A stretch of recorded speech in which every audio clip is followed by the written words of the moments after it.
It is truly an honor and privilege to address this gathering of such an inspiring group of global thinkers and decision makers in the 𝐀𝐿 Forum 30th on Future of Asia.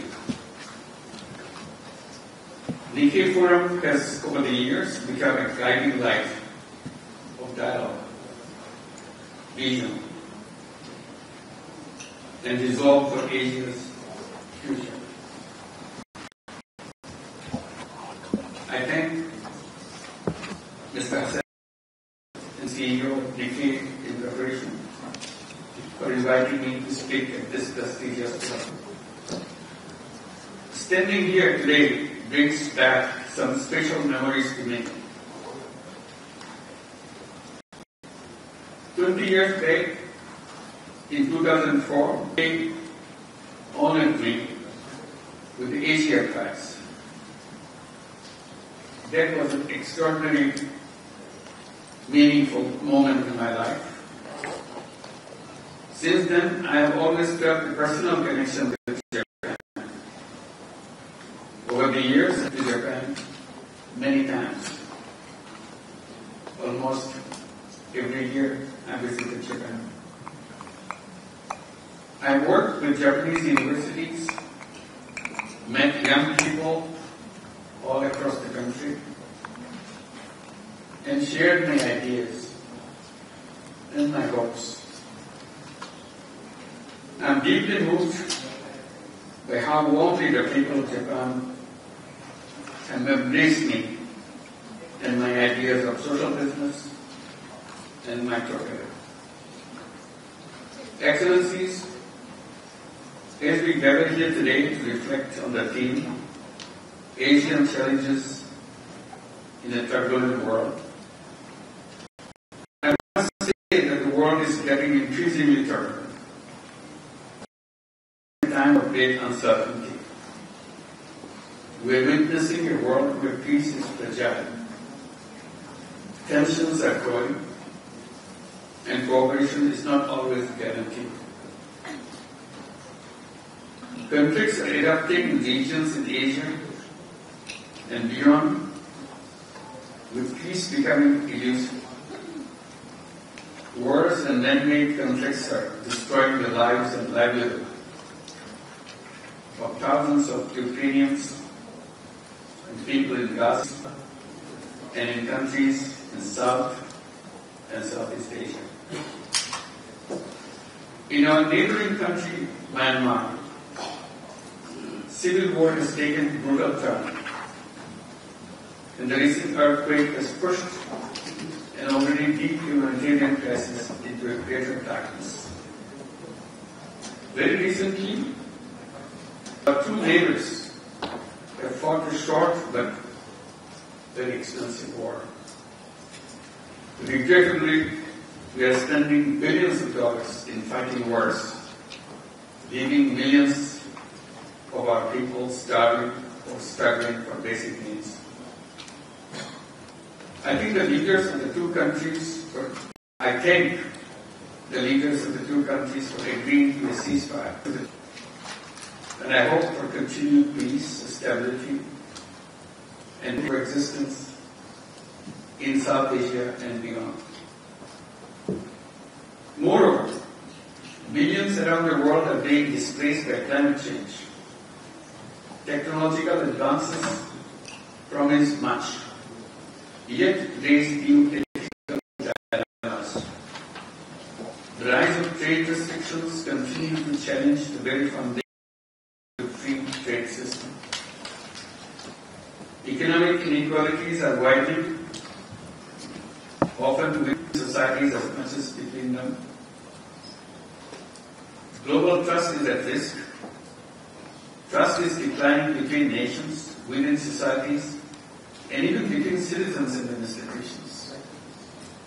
In recent times, we witnessed such divisions, discontent, and instability in Bangladesh, Republic of Korea, that led to regime changes. In Bangladesh, we went through a transformational change by a massive uprising of students in the common people, just few months back. And consequently, my government came into the position to guide the country. We are working hard to fulfill the dreams and aspirations of our people, to ensure justice, equality, freedom, and dignity of people, and prepare for a free, fair, and credible election, aiming at a smooth transition to democracy. We believe this is a chance to correct the wrongs,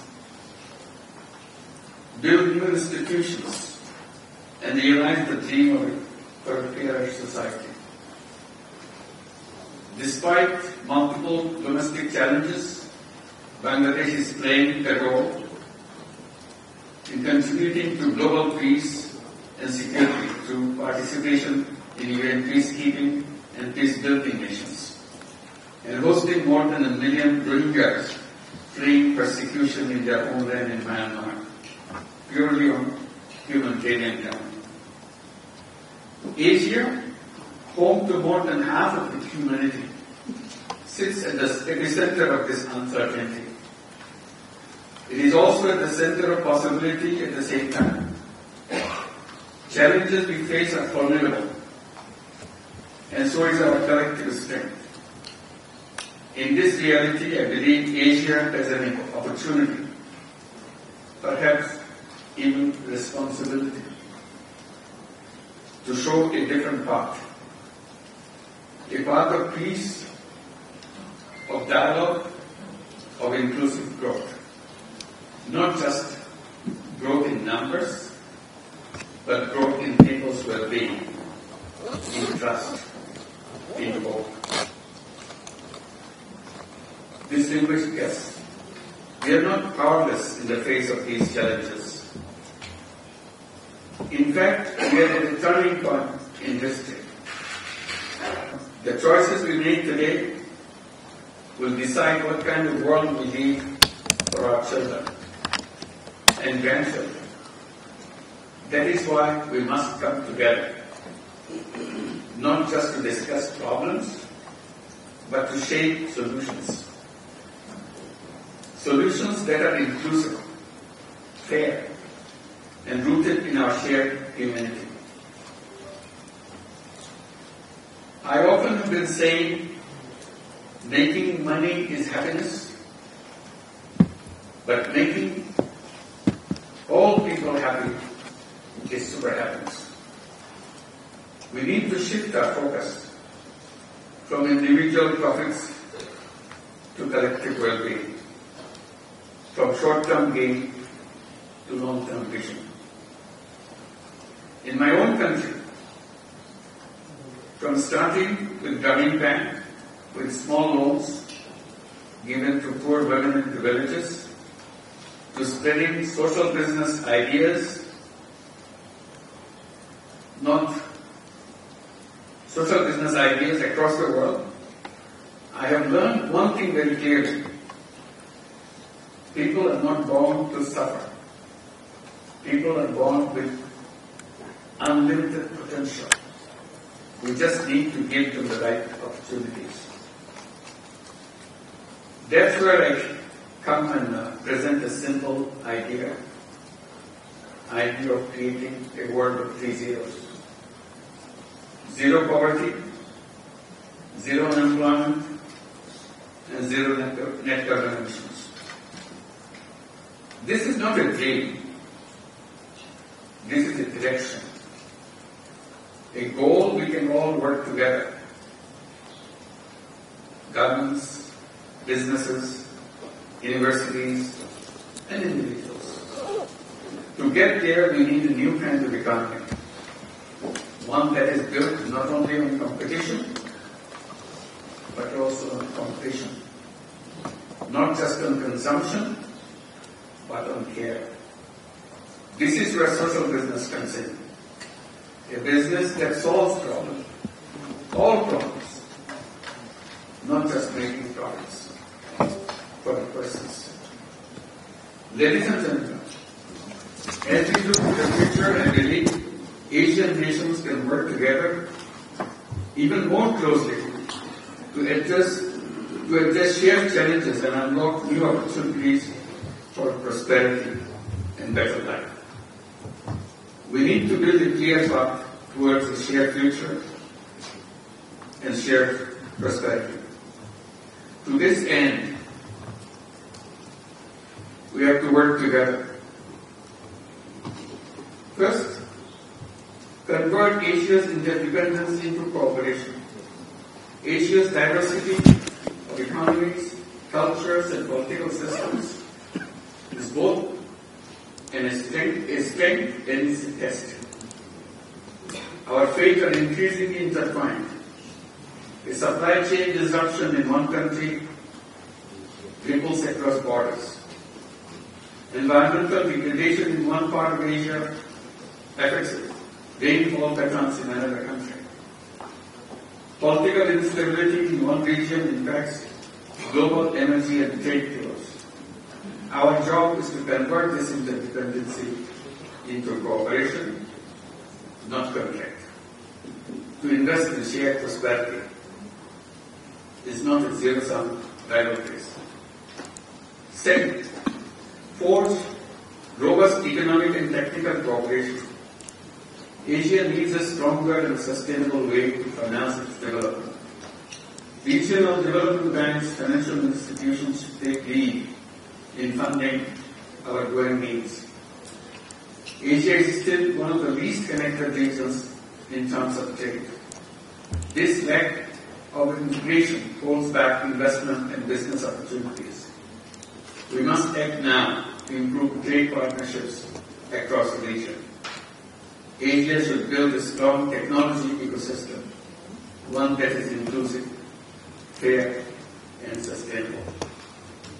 Third, promote inclusion, empowerment, and sustainability. We must not forget the billions who still live on the margins, disconnected from the opportunities, vulnerable to shocks. My life's work has shown that poverty is not created by the poor. It is created by the system, by locking doors for the poor people. We must redesign that system. The world we inherited was built on assumptions of trickle-down economics, centralized control, and the policy of wealth maximization. We need to build a new architecture, one that promotes inclusion, empowerment, sustainability at every level.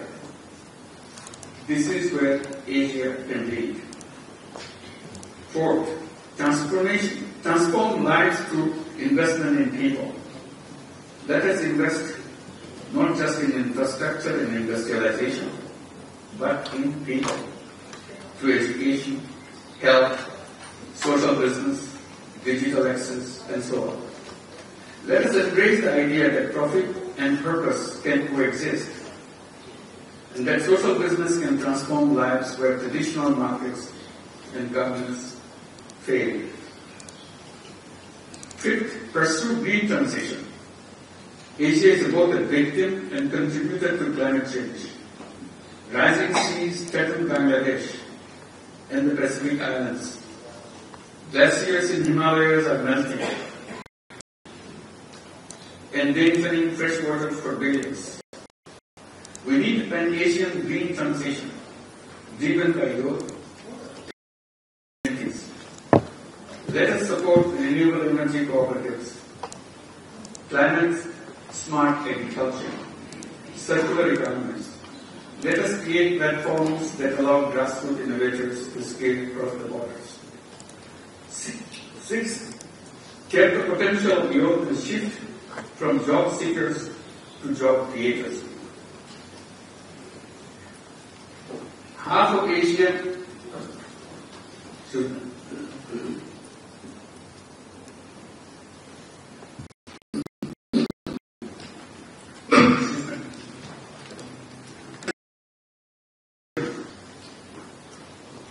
who are Asia's greatest strength. Their creativity and energy should be at the center of our efforts. Our youth are ready, but they need the tools, trust and freedom to shape our own futures. Social business, digital platforms and microfinance can unleash a new wave of grassroots-led innovation. I always encourage young people, do not wait to find a job. Create one. Be an entrepreneur. You have all the strength, all the possibilities of being a successful entrepreneur. Every human being is born as an entrepreneur, not as a job seeker. Do not just seek a paycheck. Build something that solves a problem. Be a job creator and be a social business creator. Finally, in a turbulent world, people's empowerment and grassroots leadership matters more than ever.